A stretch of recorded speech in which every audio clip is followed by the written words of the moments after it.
আসসালামু আলাইকুম। রোদস cooking and blog থেকে আপনাদের স্বাগতম। আমি বিক্রমপুত্র থেকে বলছি। আমি নিশা।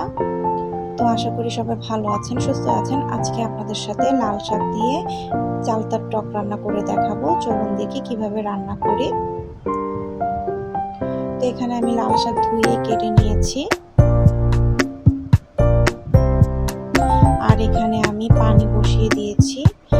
আর টকের যে পানিটা আপনারা কি পরিমাণে রান্না করবেন আর কেমন ঝোল খেতে পছন্দ করেন ওই পরিমাণের আপনারা দিয়ে নেবেন। আর এখানে পানিটা বলক হয়ে আসলে আমি এখানে একটা চালতা অর্ধেকটা পরিমাণে কেটে নিয়েছি, ধুয়ে রেখেছিলাম। এখন আমি গরম পানিতে দিয়ে দিব। এখন বলক আসা পর্যন্ত, চালতাগুলো সিদ্ধ হওয়া পর্যন্ত আমি অপেক্ষা করব। আর সামান্য পরিমাণের হলুদ গুঁড়ো দিয়ে দিলাম, আর পরিমাণ মতো লবণ দিয়ে দিব। তো আমার ভিডিওগুলো ভালো লাগলে অবশ্যই লাইক, কমেন্ট, সাবস্ক্রাইব করে আমার চ্যানেলের পাশে থেকে যাবেন। ফুল ভিডিওটা অবশ্যই দেখে নেবেন। আর চ্যানেলটাকে সাবস্ক্রাইব করে বেল আইকনটা অন করে রাখবেন, যাতে আমি ভিডিও ছাড়ার সাথে সাথে আপনাদের কাছে নোটিফিকেশন যেয়ে পৌঁছায়। আর আপনারা আপনাদের সময় সুযোগ বুঝে আমার ভিডিওগুলো দেখে নিতে পারেন। তারপর এখানে আমি শাকগুলো দিয়ে নিলাম। আর শাকগুলো যখন দিবেন বেশিক্ষণ জাল দিবেন না, একদম হাই হিটে জাল দিবেন, কারণ লাল শাক সিদ্ধ হতে সময় লাগে না। আর বেশিক্ষণ দিয়ে জাল দিলে এই লাল পানিটা আবার সবুজ কালার হয়ে যাবে। তো আমার শাকগুলো মোটামুটি সিদ্ধ হয়ে গেছে। আমি একটা পাতিলে ঢেলে নিয়েছি। এখন বাগার দেওয়ার জন্য আমি পেঁয়াজ আর রসুন আমি ফ্রাই প্যানে ভেজে নেব।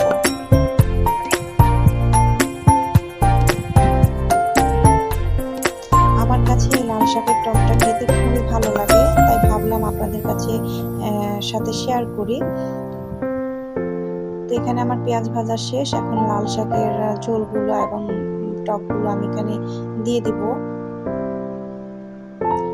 আমার কাছে তো খুবই ভালো লাগে, আপনারা একবার হলেও বাসায় ট্রাই করে দেখবেন। আর অবশ্যই কমেন্ট করে জানাবেন আপনাদের কাছে কেমন লেগেছে। তো বাগার দেওয়ার পরে আমি বেশিক্ষণ চুলায় রাখবো না। এখন আমি বলক চলে এসেছে, নামিয়ে নিব।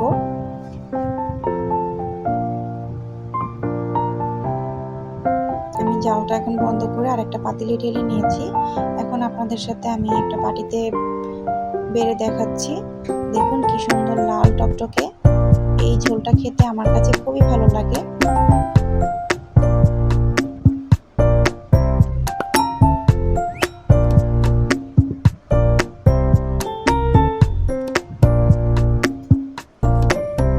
খুবই মজার একটা ঝোল বলতে পারেন।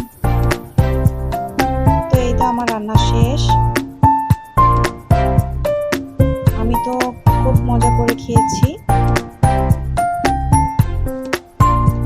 তো আজকের ভিডিওটা এই পর্যন্তই। সবাই ভালো থাকবেন, সুস্থ থাকবেন, আমার জন্য দোয়া করবেন।